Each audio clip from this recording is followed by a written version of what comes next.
দেখো তেল গরম হয়ে গেছে। এবার তেলের মধ্যে আমি দিয়ে দেবো গোটা জিরে আর গরম মশলা ফোড়ন দিয়ে দিলাম। এবার দুটো পেঁয়াজ কুচি দিয়ে দেবো। পেঁয়াজটাকে লাল লাল করে ভেজে নেব। দেখো পেঁয়াজটা লাল লাল করে ভালোই লাল লাল করে ভেজে নিয়েছি। পেঁয়াজের একটা খারাপ গন্ধ আসে। এরপরে দেখো আমি এখানে এই যে কেটে রাখা আলুর টুকরোগুলো, এই আলুটা তোমরা না চাইলে না দিতে পারো, আমি দিয়ে নেব। আলুটাও একবারে পেঁয়াজের সাথে একটু নাড়িচাড়িয়ে ভেজে নেব। আর এখানে দেখো আমি একদম আদা, জিরে, শুকনো লঙ্কা, কাঁচা লঙ্কা আর সমস্ত রকম জিরে গুঁড়ো, হলুদ গুঁড়ো, লঙ্কার গুঁড়ো সব দিয়ে নিয়েছি।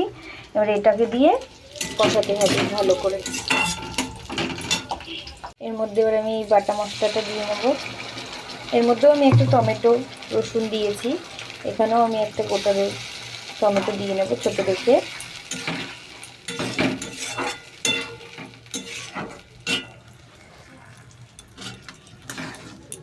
এর মধ্যে এবার চিকেনের টুকরোগুলো দিয়ে নেব।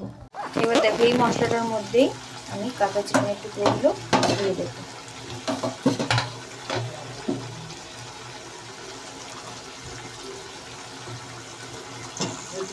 এটাকে দিয়ে কিছুক্ষণ একটু কষিয়ে নেব। তোমরা তোমাদের পরিমাণ মতো চিকেন দেবে। আমি আমার যেটুকু পরিমাণ বাঁধাকপি কেটেছি সেই অনুযায়ী একটু দিয়েছি। তোমরা চাইলে এর থেকে বড়ো বড়োভাবেও দিতে পারো। আমি একদম ছোটো ছোটো করে দিয়েছি। এতে একটু হালকা কষিয়ে তারপরে বাঁধাকপিটা দিয়ে দেবো এর মধ্যে। দেখো অনেকটা কষানো হয়ে গেছে। এবার আমি এতে পরিমাণ মতো লবণ দিয়ে দেবো।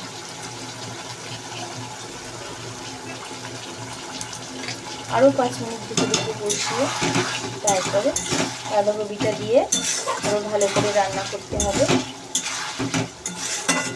জল না ইউজ করলেই ভালো, যেহেতু বাঁধাকপি থেকে কিছুটা জল বেরোবে। ঢেকে ঢেকে রান্না করে, বাঁধাকপি এমনি ঢেকে ঢেকে রান্না করলে বেশি স্বাদ হয়। প্রথমবার হচ্ছে কেমন হবে জানি না, পেস্ট তো করাই যায় না। দেখো মশলা দিয়ে তেল ছেড়ে দিয়েছে। এখন আমি বাঁধাকপিটা দিয়ে দেবো।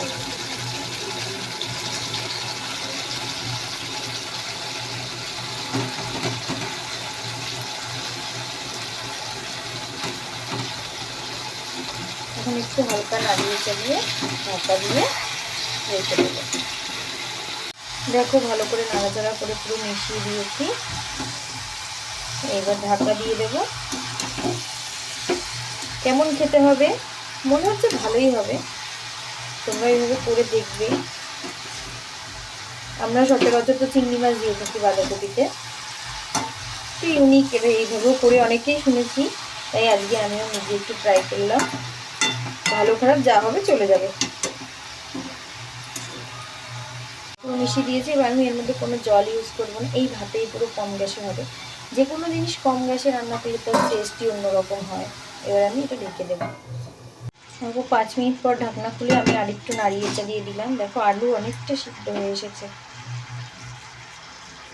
অনেকটা আলু সিদ্ধ হয়ে এসেছে। এইভাবে ঢেকে ঢেকে আমি রান্নাটা করব। সময় লাগবে অবশ্যই একটু রান্নাটা করতে। দেখো পুরো বাঁধাকপিটা সিদ্ধ হয়ে গেছে।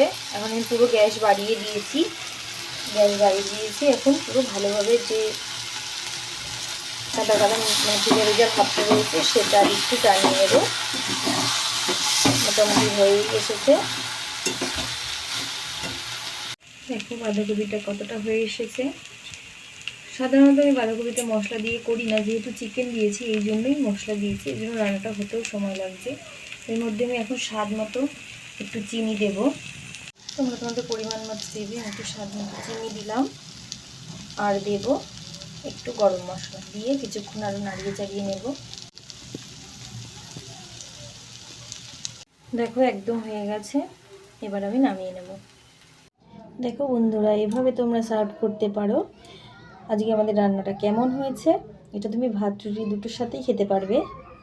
রান্নাটা কেমন হয়েছে খেয়ে বলতে হবে। এখনও তুমি খাইনি বলতে পারবো না, তবে মনে হচ্ছে ভালো হবে।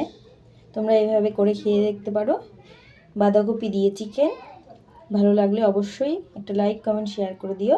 আজকের মতো রাখছি বন্ধুরা।